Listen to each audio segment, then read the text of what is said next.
My friends, I cannot well express how glad I am to see you both unharmed. You need not have worried. The battle took place far above the ground. We were able to observe in relative safety, though I'm given to understand that there were casualties on the far. It was like watching a nightmare unfold before our very eyes. Ilbird's primal manifested in the form of a clock. That such a horror should spring from the eyes of Nidhogg comes as no surprise.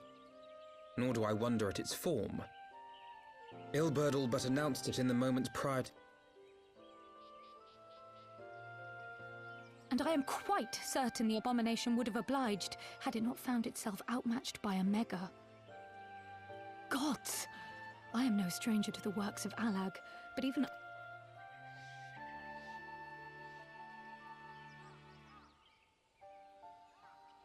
And how fares poor Ida in the midst of all this? She is up on the platform, lost in thought. We deemed it best not to disturb her.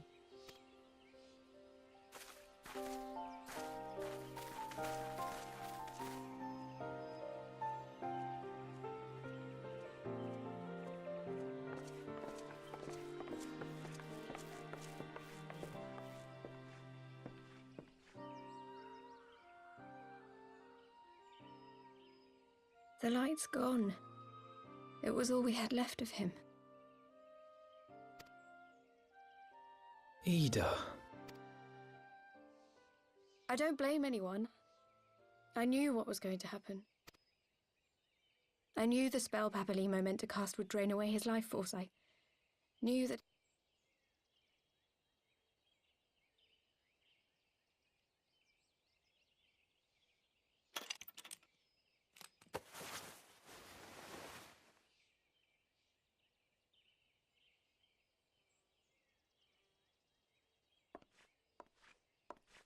Ida, there is no need to explain.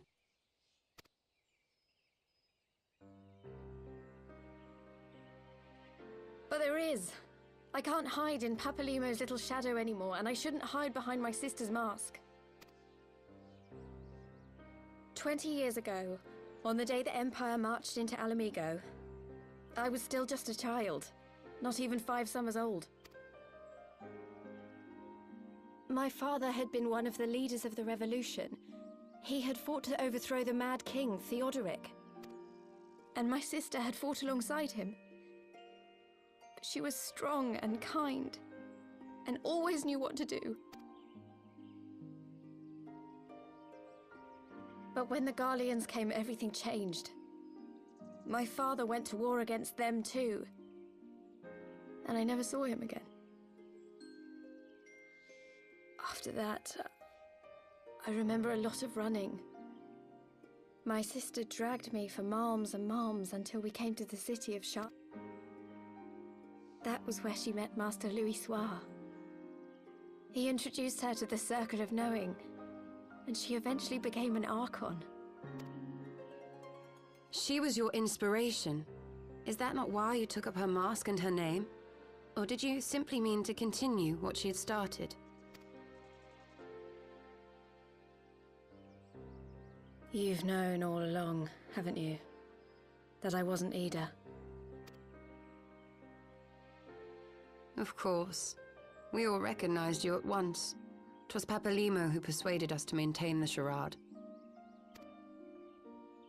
It was silly to think I could fool you. I knew that even then, but I sort of decided not to know.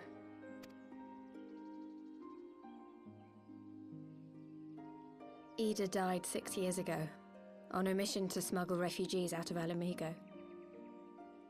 They say she was overwhelmed by Imperial soldiers when she stayed behind to save a little girl. She was so strong. There must have been a lot of them.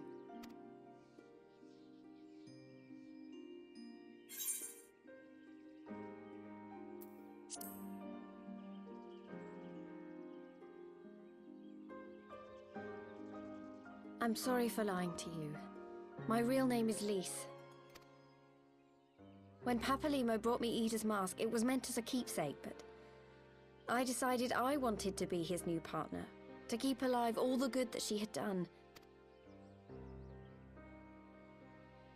I didn't want to become Ida, exactly. At the time, though, I still didn't know who I was myself. And it almost seemed easier to play the role.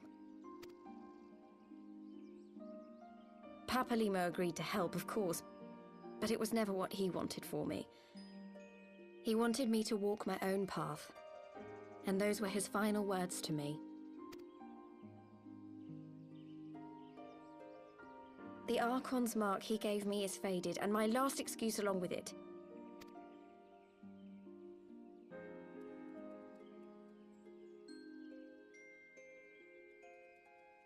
So this is it. Whatever I choose to do from now on, I do as Lys. And I choose to continue my family's fight. I want Alamigo to be the country that Ida and my father always wanted it to be.